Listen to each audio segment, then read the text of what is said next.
Hey everyone, Sam for United People's TV here with an MUFC Transfer Daily for you. There's only one story really that we're going to focus on today, and that's Saul Niguez. Saul Niguez. Let me know in the comments below because everybody is crucifying my pronunciations of names. I'm probably getting this one wrong, so for the rest of the video, I'm going to call him Saul because I can manage that. So anyway, the story about Saul. It all started about 36 hours ago from Cadena Cope radio station in Spain, who said that Manchester United were interested in completing a €20 million move for Saul Niguez, or Saul, sorry, in the January transfer window. Only a few hours later, they followed it up by saying a delegation had actually been sent to Spain.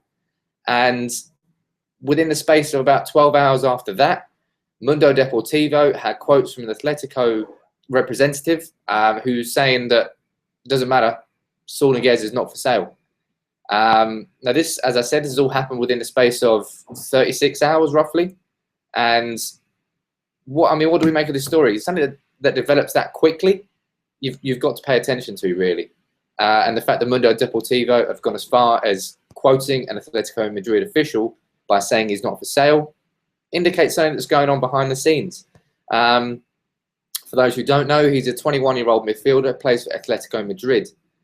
He signed a new contract with them in May 2015 for 5 years, so he's well under contract with Atletico. And the sort of general consensus at the time was that he was willing to leave or willing to look to push a move away in order to get playing time. But if we look at Saul's last 6 games for Atletico Madrid, he's completed the full 90 minutes on 5 occasions.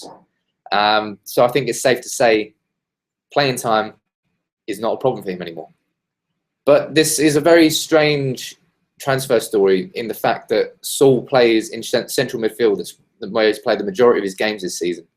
If there's one part of United's squad where I would say we are strong, it's central midfield. We've got Herrera, we've got Schweinsteiger, we've got Schneiderlin, we've got Carrick.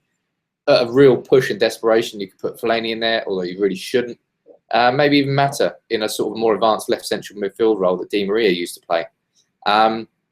Why on earth would we be looking to bring in another central midfielder when we've got terrible problems in defence? We've got terrible problems, not terrible problems, but weaknesses, points we know we can improve on. And also up front, that's kind of a given how crap United are in attack at the moment. So I do find this story quite strange, but you can't really ignore it because of how quickly it's developing. We're keeping on top of it. But at the moment, the latest is saying that Man United are interested, have sent a delegation to Spain, but Atletico have absolutely no intention of selling. And trying to get a Spanish club to sell a player they don't want to sell is difficult. He may have a release clause, but as we recognised with the difficulties of buying Ander Herrera, release clauses are not what they seem in Spanish football. Basically, a club can reject. They're not obliged to accept a bid, which is a release clause, and it goes into all this tax bollocks I'm not going to get into. But we haven't signed him yet, but it seems to be developing quite quickly. Another story that's come out last night is from Gianluca Di Marzio, the Italian journalist. He's normally got his finger on the pulse when it comes to transfers.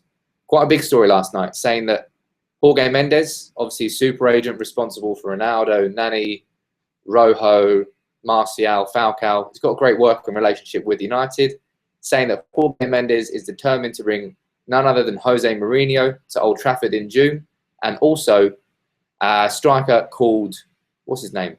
Andre Gomez. Yes, that is him. Now, we have actually been linked to Gomez probably dating back to February, I believe, in our plays for Valencia, obviously underneath Gary Neville. And strikers, we need strikers, obviously. But it's quite a story, I wouldn't say out of the blue because Mourinho has been linked quite heavily. But to get those two together because Mendes represents both, it's a big payday for him if it happens. And because, you know, he does have a good working relationship with United, I don't think you can just dismiss this out of hand. I think we've got to look at it and see what develops from it. But this is a very original story. It's kind of the early stages of it. So we'll see what happens. And one final point from today. I want to wish Ben Pearson the best of luck. The midfielder has joined Preston North End on a permanent deal. The fee is undisclosed, but it's believed to be between 100 grand to 300 grand. And if Pearson has left for that money, Preston have got an absolute bargain.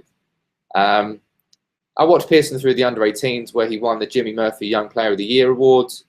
and in the under-21s where he didn't play too much, but he was always a midfielder that stood out from the peers around him because he's got a very tenacious, very gritty style of play.